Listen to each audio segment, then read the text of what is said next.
ممتحنہ کا مطلب ہوتا ہے امتحان لینے والی. اس میں خواتین کے بارے میں ان کی بیعت کا ذکر بھی آئے گا، کچھ شرائط جو ہیں ان کا ذکر آئے گا.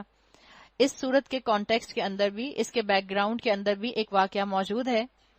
مکہ کی طرف جب آپ صلی اللہ علیہ وسلم نے پیش قدمی کا ارادہ کیا، یعنی فتح مکہ کے لیے، تو آپ صلی اللہ علیہ وسلم نے چاہا کہ آپ خاموشی سے مکہ کی طرف پیش قدمی کریں، اس لیے کہ آپ یہ نہیں چاہتے تھے کہ جنگ و جدل ہو، خون خرابہ ہو، آپ بلڈ شیڈ نہیں کرنا چاہتے تھے.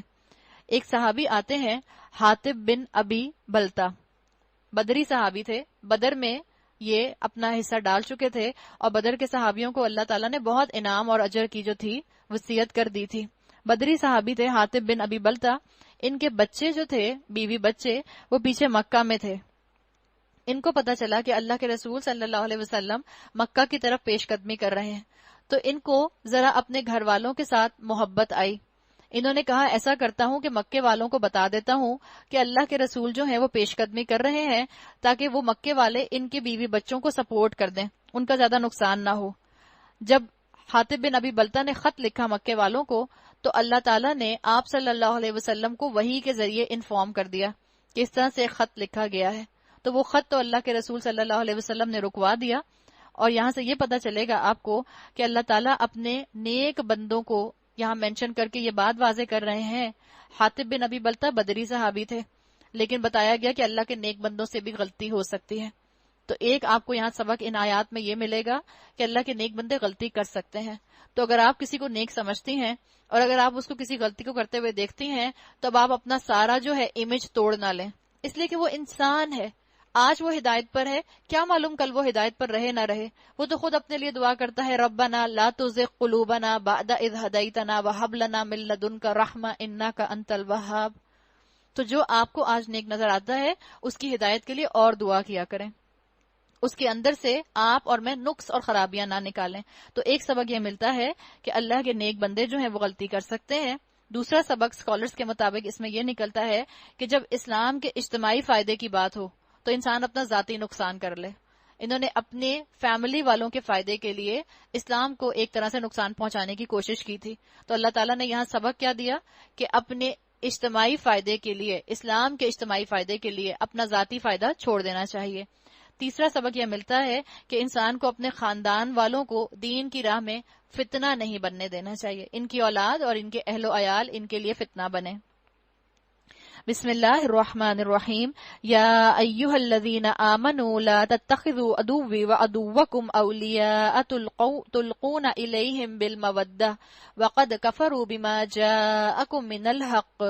اے لوگو جو ایمان لائے ہو، اگر تم میری راہ میں جہاد کرنے کے لیے اور میری رضا جوئی کی خاطر وطن چھوڑ کر گھروں سے نکلے ہو، تو میرے اور اپنے دشمنوں کو دوست نہ بناؤ. اشارہ کر دیا گیا تم ان کے ساتھ تم دوستی کی طرف ہاتھ ڈالتے ہو، حالانکہ جو حق تمہارے پاس آیا ہے اس کو ماننے سے وہ انکار کر چکے ہیں، اور ان کی روش یہ ہے کہ رسول اللہ کو اور خود تم کو اس قصور پر جلا وطن کرتے ہیں. یعنی انہوں نے مکہ سے تمہیں نکال دیا ہے کہ تم اپنے رب اللہ پر ایمان لائے ہو. اور کیوں نکالا ہے؟ صرف اس لیے کہ تم نے کہا ہے ربنا اللہ ثم استقاموا، تم نے کہا ہے اللہ احد، اس لیے تمہیں مکہ سے نکال دیا ہے. تم چھپا کر ان کو دوستانہ پیغام بھیجتے ہو، حالانکہ جو کچھ تم چھپا کر کرتے ہو اور جو اعلانیہ کرتے ہو، ہر چیز کو میں خوب جانتا ہوں. جو شخص بھی تم میں سے ایسا کرے وہ یقیناً راہ راست سے بھٹک گیا. ان کا رویہ تو یہ ہے کہ اگر تم پر قابو پا جائیں تو تمہارے ساتھ دشمنی کریں اور ہاتھ اور زبان سے تمہیں آزار کریں، یعنی تکلیف پہنچائیں. وہ تو یہ چاہتے ہیں کہ تم کسی طرح کافر ہو جاؤ. آج بھی بات یہی ہے کہ جتنا کفار اپنے کفر کو پروموٹ کر رہے ہیں، وہ کس لیے کر رہے ہیں؟ وہ چاہتے ہیں کہ مسلمان اپنے دین سے پھر جائیں، مسلمان نہ کفر کے اندر آئیں نہ مسلمان رہیں، بلکہ وہ ایک بیچ کا امیلگمیشن بن جائیں، بیچ کی ایک کریشن بن جائیں. اللہ تعالیٰ نے بتا دیا کہ کافروں کی بات کو کامیاب نہ ہونے دو. اور اس کے اندر ایک سبق اور بھی آتا ہے جو اسکالرز بتاتے ہیں کہ آپ صلی اللہ علیہ وسلم نے اللہ کی اس وحی آنے کے بعد اس خط کو تو پکڑ لیا تھا راستے میں ہی. تو یہاں پتہ یہ چلا کہ لیڈر کو اپنا دل بڑا رکھنا چاہیے. اللہ کے رسول نے ان کو معاف کر دیا تھا، حاطب بن ابی بلتا کو ان کو درگزر کر دیا تھا. ہر غلطی پر اپنی ٹیم کے لوگوں پر سختی نہیں کرنی چاہیے. ماں باپ کے لیے بھی یہ اصول آتا ہے، آپ کی اولاد سے غلطی ہو معاف کر دیں، درگزر کر دیں، ان کو ایک موقع اور دیں، اور جب وہ آپ کو سوری بول دیں تو بار بار ان کی غلطی کا ان کو احساس نہ دلائیں، اس کو ڈسکس کر کے بھول جائیں۔ کبھی ضرورت پڑے ماں باپ زیادہ ڈانٹ دیں، ضرورت سے زیادہ ڈانٹ دیں، اتنا ڈانٹ دیں کہ لگے کہ بچے کی سیلف ریسپیکٹ ختم ہو گئی، ماں جا کے یا باپ جا کے سوری بول دے اپنے بچے کو، اس میں کوئی کمی نہیں ہوگی۔ لیڈر نرم دل ہو، جتنا لیڈر نرم دل ہوگا اتنا فالوورز کے اندر دین کی پینیٹریشن عام ہو جائے گی، آسان ہو جائے گی۔ تو یہاں بتا دیا گیا کہ کافروں کے دوست نہ ہو جاؤ، کافر تو چاہتے ہیں کہ تمہیں کسی طرح سے اپنے دین سے پھیر دیں۔ قیامت کے دن نہ تمہاری رشتہ داریاں کسی کام آئیں گی، نہ تمہاری اولاد، اس روز اللہ تمہارے درمیان جدائی ڈال دے گا، وہی تمہارے اعمال کا دیکھنے والا ہے۔ بتا دیا گیا محبت کے جہاد میں کامیاب ہونا ہے تو پھر کس کی طرف دیکھو؟ محبتوں کے جہاد میں کامیاب ہوئے ابراہیم علیہ السلام۔ ذکر کیا گیا تم لوگوں کے لیے ابراہیم اور اس کے ساتھیوں میں ایک اچھا نمونہ ہے۔ ابراہیم کے دور میں آپ کو بہت سے بت نظر آتے تھے جن کو انہوں نے اپنے ہاتھوں سے توڑا تھا۔ آج ہمارے دلوں کے اندر بت رکھے ہوئے ہیں، کہیں رسموں کا بت ہے، کہیں اولاد کا بت ہے، کہیں محبتوں کے بت ہیں، تو کہیں خاندان کے بت ہیں۔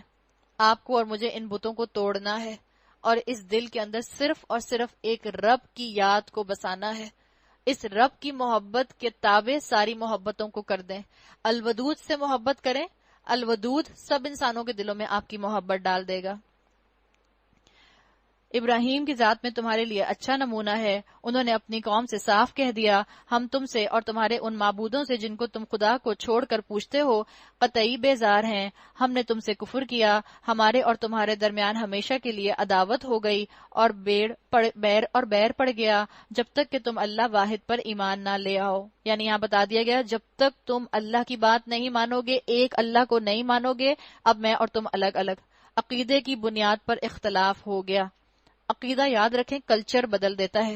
اگر توحید گھر کے اندر نہیں ہے تو انسان کبھی بھی ہجرت نہیں کرے گا۔ جس کے دل کے اندر توحید آ جائے گی، جس کے دل میں عقیدہ توحید آ جائے گا، اس کی زندگی میں کئی ہجرت کے میدان آئیں گے، کئی جہاد کے میدان آئیں گے۔ تو دشمنی ہوئی تو کس بات پر ہوئی؟ عقیدے کی بنیاد پر۔ کفار اسی عقیدے کی وجہ سے ایک امت ہیں، مسلمان اسی عقیدے کی وجہ سے ایک امت ہیں۔ ہم نے اسی بیسس پر ہندوؤں سے اپنا ملک آزاد کروایا تھا۔ تم الگ عقیدے پر ہو، ہم الگ عقیدے پر ہیں۔ اپنے عقیدے کو سنبھال کر رکھنا، اس کی حفاظت کرنا، مرتے دم تک ایسے حال پر مرنا کہ ہمیں موت نہ آئے کہ ہم مسلمان ہوں، یہ مسلمان کو ساری زندگی سٹرگل کرنی ہوتی ہے۔ تو بتا دیا گیا کہ یہ رخصتوں کا زمانہ نہیں ہے، اپنے آپ کو عقیدے پر جما لو۔ یہ کمپنسیشنز لینے کا زمانہ نہیں ہے، کمپرومائز کرنے کا زمانہ نہیں ہے۔ انفرادی طور پر اس وقت ہر ایک کو اللہ کی کتاب کو کس کر پکڑنا ہوگا۔ ابراہیم علیہ السلام نے جیسے کس کر اللہ کے احکامات کو تھاما تھا، چاہے ان کی قوم نے ان کا ساتھ نہ دیا، مگر ابراہیم کا اپنے باپ سے یہ کہنا اس سے مستثنا ہے کہ میں آپ کے لیے مغفرت کی درخواست کروں گا، اللہ سے آپ کے لیے کچھ کر لینا اور اللہ سے آپ کے لیے کچھ حاصل کر لینا میرے بس میں نہیں ہے۔ اور ابراہیم اور اصحاب ابراہیم کی دعا یہ تھی، اے ہمارے رب، ربنا علیک توکلنا والیک انبنا والیک المصیر، ربنا لا تجعلنا فتنۃ للذین کفروا واغفر لنا ربنا انک انت العزیز الحکیم۔ اے ہمارے رب، تیرے ہی اوپر ہم نے بھروسہ کیا، تیری ہی طرف ہم نے رجوع کیا، تیرے ہی حضور ہمیں پلٹ کر آنا ہے۔ جس نے کبھی قربانی نہیں دی اپنی زندگی میں، وہ ان الفاظ کی گہرائی محسوس نہیں کر سکتا۔ جتنی دعائیں آپ کو انبیاء کی ملتی ہیں آپ دیکھ لیں، اس میں واسطہ کس کو بنایا گیا، وسیلہ کس کو بنایا گیا؟ اللہ کو۔ ربی، ربنا، اللہم، سب اس طرح بات کی گئی۔ اے ہمارے رب، ہمیں کافروں کے لیے فتنہ نہ بنا۔ کافروں کے لیے فتنہ نہ بنا یعنی مسلمان نہ ایسے عمل کریں کہ جس کی وجہ سے کافر جو ہیں وہ اسلام کی خوبصورتی نہ دیکھ سکیں، نہ مسلمان اتنے ڈرپوک اور اتنے کاہن ہو جائیں اور اتنے سست ہو جائیں اور اتنے اللہ کے خوف سے عاری ہو جائیں، ان کو دنیا کا خوف اتنا زیادہ ہو جائے کہ کافر ان پر غلبہ پا جائیں۔ دونوں طرح سے فتنہ یہاں پر استعمال ہوتا ہے کہ نہ مسلمان کافروں کی ہدایت کے لیے سٹمبلنگ بلاکس بنے اور نہ ہی مسلمان جو ہیں اپنے ایمان کی کمزوری کی وجہ سے ایسے ہو جائیں کہ کافر ان پر غلبہ پا جائیں۔ تو یہ کس چیز کی ضرورت ہے کہ آپ اور میں اس کیٹیگری میں نہ آئیں کہ ہم کافروں کے لیے فتنہ نہ بنیں؟ جب آپ اور میں احسن درجے پر عمل کرنے والے ہوں گے، جب آپ اور میں اپنے لیے کمپرومائزز تلاش کرنے والے نہیں ہوں گے، تب انشاءاللہ آپ اور میں کفار کے لیے اسٹمبلنگ بلاک نہیں بنیں گے۔ اے ہمارے رب، ہمارے قصوروں سے درگزر فرما، تو ہی زبردست اور دانا ہے۔ آج حقیقت یہ ہے کہ جو لوگ ریورٹ ہو رہے ہیں وہ مسلمانوں کو دیکھ کر نہیں ہو رہے، وہ اس کتاب کو پڑھ کر ہو رہے ہیں، وہ رسول اللہ صلی اللہ علیہ وسلم کی سیرت کے بارے میں جان کر ہو رہے ہیں۔ تو دین کی خوبصورتی اللہ ہمیں ان کفار تک دکھانے والا بنا۔ ایسا نہ ہو کہ ہم دین کی خوبصورتی اپنے اعمال سے چھپا لیں اور کفار کے لیے فتنہ بن جائیں۔ انہی لوگوں کے طرز عمل میں تمہارے لیے اور ہر اس شخص کے لیے اچھا نمونہ ہے جو اللہ اور روز آخر کا امیدوار ہو۔ اس سے کوئی منحرف ہو تو اللہ بے نیاز اور اپنی ذات میں آپ محمود ہے۔ آج مسلمان تعداد میں زیادہ ہیں لیکن ایمان کے لیول میں بہت کم ہے۔ تو آج ہمیں ایمان کی کمزوری کو، اپنی انفرادی کمزوری کو کس طرح سے پختگی میں بدلنا ہے؟ ہر انسان کو محنت کرنی ہوگی، ہر انسان کو بیئر منیمم سے اوپر اٹھ کر عمل کرنا ہوگا، ہر مسلمان کو علم حاصل کرنا ہوگا، ہر مسلمان عورت کو علم حاصل کرنا ہوگا تاکہ آنے والی نسل جو اس کی گود کے اندر ہے اس کو وہ علم والا بنا سکے۔ اسکالرز کہتے ہیں آج رخصتوں کا زمانہ نہیں ہے، کمپرومائز کرنے کا زمانہ نہیں ہے، اللہ کی کتاب کو آج قوت کے ساتھ پکڑنے کی ضرورت ہے، جو اس کے احکامات ہیں ان کو مضبوطی سے تھامنے کی ضرورت ہے۔ عدو بن نواجس، اپنے دانتوں کے اندر دبانے کی ضرورت ہے کہ ہم چھوڑنے نہ پائیں۔ آج قربانی کی سطح پر عمل کرنے کی ضرورت ہے، ہم سب کو جہاد کرنا ہے۔ اور یاد رکھیں جب افراد عظیمت کے لیول پر عمل کرتے ہیں، احسن درجے پر عمل کرتے ہیں، سابقون الاولون بننے کے لیے عمل کرتے ہیں، تو امت کے اندر اسٹرینتھ آتی ہے، امت میں نور نظر آتا ہے، امت میں ایمان نظر آتا ہے، اور اسی سے اور لوگوں کو انسینٹیو ملتا ہے کہ وہ بھی آگے بڑھ کر عمل کریں۔ تو آج زمانہ کس چیز کا ہے کہ آپ اور میں بیئر منیمم سے اوپر اٹھیں، اچھے مسلمان بنے، مومن بنے، سابقون الاولون بننے کی کوشش کریں۔ بعید نہیں اللہ کبھی تمہارے اور ان لوگوں کے درمیان محبت ڈال دے جن سے آج تم نے دشمنی مول لی ہے۔ انسان اپنے خاندان والوں کو دیکھے، صراط مستقیم پر انسان آگے بڑھنا شروع کرتا ہے تو خاندان والے پیچھے پیچھے رہ جاتے ہیں۔ اللہ نے کہا بعید نہیں اللہ ان کے درمیان میں اور تمہارے درمیان میں محبت ڈال دے۔ کیا پتا آپ صراط مستقیم پر چلنا شروع کریں تو پیچھے پیچھے آپ کے گھر والے بھی آنا شروع کر دیں۔ جب ایک ایک انسان احسن درجے پر عمل کرے گا، محسن بنے گا، تو احسان جو ہے وہ آگے سے آگے فلٹر ہوتا چلا جائے گا، آگے سے آگے ٹرانسفر ہوتا چلا جائے گا۔ آپ دوسرے لوگوں کو دیکھیں گی وہ ایک ایک قدم کر کے آپ کے پیچھے آئیں گے، پوچھیں گے کیا کرتی ہو، کیا پڑھتی ہو، کہاں جاتی ہو، کس سے سنتی ہو، کیا فرق پڑ گیا۔ آپ کا اخلاق دوسرے لوگوں کو اسلام کی طرف اٹریکٹ کرنے کا باعث بنے گا، اور یہ کب ہوگا؟ جب آپ اور میں لوگوں کو معاف کر دیں گے، ان کی خطاؤں کو درگزر کر دیں گے، ان کا حق مارنے کو بھی اگنور کر دیں گے، اللہ کی خاطر چلتے پھرتے آپ اور میں مبلغ بن جائیں گے۔ بالکل جیسے آپ کسی مال میں جا رہی ہوں، آپ مال میں گئی ہیں، مثال کے طور پہ چلیں گروسری کرنے گئی ہیں، آپ گئیں اوشن مال گروسری کرنے کے لیے، اب آپ کو نظر آ گئی کھاڑی کی دکان، آپ گئیں کھاڑی کے اندر اور شوہر آپ کو گھور رہے ہیں کہ ہم صرف گروسری کرنے آئے تھے، ہم کھاڑی پہ جانے کے لیے نہیں آئے تھے، اور آپ کی آنکھیں ہیں کہ چکا چوند کھاڑی کے اندر دیکھے جا رہی ہیں، پتہ نہیں کون سا سوٹ نظر آ گیا اور دیکھے جا رہی ہیں۔ شوہر بےچارے پہلے گھوریں گے، آنکھوں سے دیکھیں گے، اشارے کریں گے، آخر مجبور ہو کے پیچھے پیچھے آ ہی جاتے ہیں نا، چلو دیکھ لوں بیگم کہاں جا رہی ہیں، اب بیگم کے ساتھ ساتھ چلتا ہوں۔ اسی طرح سے گھر والوں کا بھی معاملہ ہے، آپ کو بظاہر خاندان والے لگتا ہے کہ آپ کو پیچھے چھوڑ گئے یا آپ ان کو پیچھے چھوڑ گئے یا وہ آپ کے ساتھ چلنا پسند نہیں کرتے، وہ بھی ہو سکتا ہے آپ کو گھوریں، آپ کو تانے دیں، آپ کو نظریں ایسی دکھائیں کہ آپ کے قدم لڑکھڑا جائیں۔ آپ نے قدم نہیں لڑکھڑانے، آپ نے ثابت قدم رہنا ہے، استقامت کے ساتھ آگے بڑھتی رہیں، آپ دیکھیں آپ کے پیچھے پیچھے آئیں گے، خود بخود انشاءاللہ اس راہ پر آئیں گے۔ اللہ بڑی قدرت رکھتا ہے اور وہ غفور اور رحیم ہے۔ اللہ تمہیں اس بات سے نہیں روکتا کہ تم ان لوگوں کے ساتھ نیکی اور انصاف کا برتاؤ کرو جنہوں نے دین کے معاملے میں تم سے جنگ نہیں کی اور تمہیں تمہارے گھروں سے نہیں نکالا۔ اللہ انصاف کرنے والوں کو پسند کرتا ہے۔ وہ تمہیں جس بات سے روکتا ہے وہ تو یہ ہے کہ تم ان لوگوں سے دوستی کرو جنہوں نے تم سے دین کے معاملے میں جنگ کی ہے اور تمہیں تمہارے گھروں سے نکالا ہے اور تمہارے اخراج میں ایک دوسرے کی مدد کی ہے۔ ان سے جو لوگ دوستی کریں وہی ظالم ہیں۔ یا ایھا الذین آمنوا اذا جاءکم المؤمنات مہاجرات فامتحنوہن، جب مومن عورتیں ہجرت کر کے تمہارے پاس آئیں تو ان کے مومن ہونے کی جانچ پڑتال کر لو، اور ان کے ایمان کی حقیقت تو اللہ ہی بہتر جانتا ہے، یعنی جان لو کہ کیا واقعی دین کی خاطر آئی ہیں۔ جان لو کہ اللہ تعالیٰ نے ان کو کیوں بلایا ہے. مومن عورتوں کی یہ بات کی گئی، اور مومن عورتوں کا اگر اسکالرس کے اینگل سے آپ کام دیکھیں اور جو انہوں نے اس پر بات کی ہے اس کو دیکھیں، تو وہ کہتے ہیں کہ عورت کے ہاتھ میں بہترین مستقبل ہوتا ہے. اللہ نے عورت کے ہاتھ میں مستقبل دیا ہے نسل کا، اور مرد کے ہاتھ میں حال دیا ہے، پریزنٹ دیا ہے. مرد حال کو سنوارتا ہے، عورت مستقبل کو سنوارتی ہے. اور جب عورتیں حزب اللہ میں شامل ہو جاتی ہیں، جب عورتیں ہجرت کر کے آتی ہیں، جب عورتیں آگے بڑھتی ہیں، تو وہ بڑے بڑے کام کر جاتی ہیں. اس امت کا زوال وہیں سے شروع ہوا جب مسلمان عورت نے علم حاصل کرنا چھوڑ دیا. آپ دیکھیں، ہم اپنی سے معمولی سی مثال سے فائدہ اٹھائیں اور اس کو سمجھیں. ہم عورتیں ہیں سب کی سب. ہم نے ارادہ کیا کہ ہم رمضان کے مہینے میں دورہ ترجمہ پر سے گزریں گے. آج الحمدللہ ہم 28ویں پارے پر آ گئے. جس دن پہلے دن شروع کیا تھا اس دن کتنا بڑا پہاڑ لگ رہا ہوگا. کیسے گزریں گے 28 دن، 27 دن، کیسے روز جائیں گے، کیسے ہمت آئے گی، کیسے اللہ نیند کے اندر کمی لے کر آئے گا. آپ نے ارادہ کیا اور اللہ نے اس کو مکمل کیا اپنی رحمت سے، اپنے پورے کے پورے شان غفاری کے ساتھ. تو ارادہ کرنا ضرورت ہے. آج ہم عورتوں کو اسی چیز کی ضرورت ہے کہ ہم عورتیں ہمت کریں اور ارادہ کریں، اور اپنے خاندان کو یو ٹرن کرنے کے لیے ایمان کے اوپر کوششیں شروع کر دیں. اپنی اولادوں کو دین پر جمانے کے لیے کوششیں شروع کر دیں. اپنی اولاد کے لیے بہترین رول ماڈل بنیں. ماں جیسا بہترین رول ماڈل اولاد کے لیے اور کوئی نہیں ہو سکتا. باپ جیسا رول ماڈل بہترین اولاد کے لیے کوئی نہیں ہو سکتا. علم حاصل کریں، علم کے اندر بڑی طاقت ہے. اور اگر آپ کے شوہر علم کی طرف نہیں ہے، آپ کی اولاد علم کی طرف نہیں ہے، کثرت سے دعا کریں. دعاؤں میں اللہ نے بڑی تاثیر رکھی ہے. دعائیں تقدیر کو بدل دیتی ہیں، دعائیں قضا کو بدل دیتی ہیں. دعا کریں، اللہ ان کے دل کھولے گا. اللہ نے مومن عورت کو یہاں پر بتایا کہ مومن عورت جب دین پر چلنے کی ضد کر لیتی ہے، اور اللہ نے عورت میں یہ صلاحیت رکھی ہے، عورت جس چیز کی ضد کر لیتی ہے وہ کام کر جاتی ہے.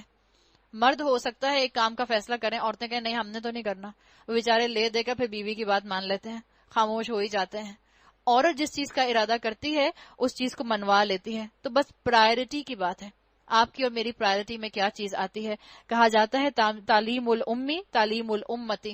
ایک ماں کو تعلیم دینا ایک نسل کو، ایک امت کو تعلیم دینے کے مترادف ہے. تو بچے آپ کی اور میری بڑی ذمہ داری ہیں. ہم عورتیں ہجرت کریں، جہاد کریں، بہترین رول ماڈل بنیں، اور اپنے آپ کو اگر ہم نے ضدی بنانا ہی ہے تو جنت کے لیے ضدی بنائیں. اگر ہم نے صبر کرنا ہی ہے تو جنت کے اوپر ضد کریں. وہ کہتے ہیں نا کہ 3 ضدیں ہوتی ہیں جن کا کوئی مقابلہ نہیں کر سکتا. ایک ضد ہوتی ہے راج ہٹ، یعنی بادشاہ کی ضد. بادشاہ کسی بات کا فیصلہ کر لے تو بس کر کے رہتا ہے. ایک ہوتی ہے بالغ ہٹ، یعنی بچے کی ضد. بچہ جس چیز کی ضد پر آ جائے وہ چیز حاصل کر کر رہتا ہے. اور ایک ہوتی ہے تریا ہٹ، یعنی عورت کی ضد. عورت جس چیز کا فیصلہ کر لے وہ کام کر کے رہتی ہے. تو ہم اپنی انرجیز کو چینلائز کریں، کنسٹرکٹیولی استعمال کریں. اللہ نے کہا کہ جو عورتیں ایمان کے ساتھ آئیں گی ان کی جانچ پڑتال کر لو، اس لیے کہ وہ ہجرت کر کے آئی ہیں، انہوں نے ایفرٹ کیا ہے، انہوں نے مردوں کی طرح ہمت کی ہے.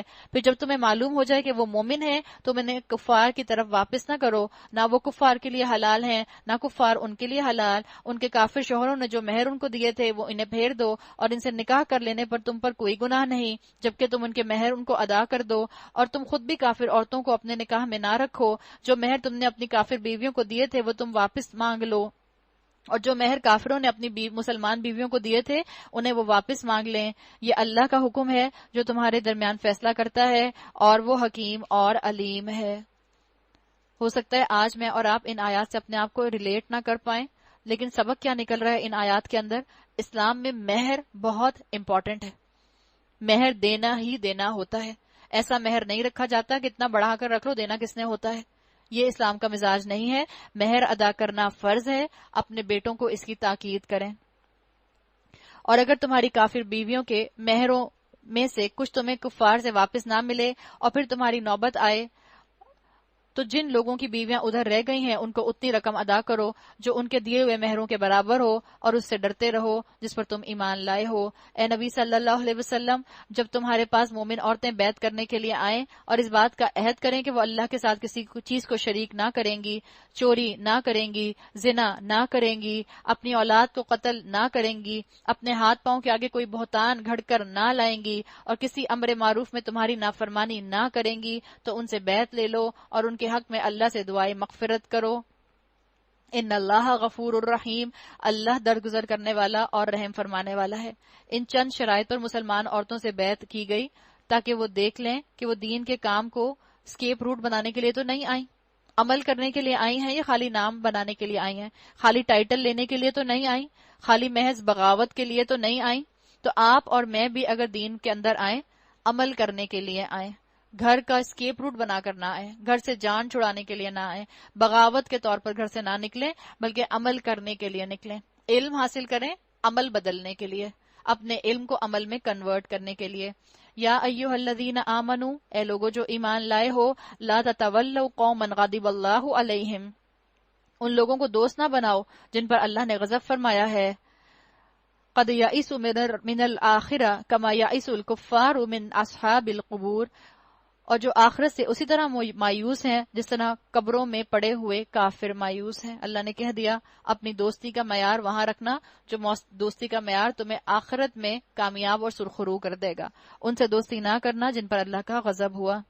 سورۃ الصف مدنی سورت ہے۔ صف کا مطلب ہوتا ہے صف بنانا، قطار بنانا، ٹو میک اے لائن۔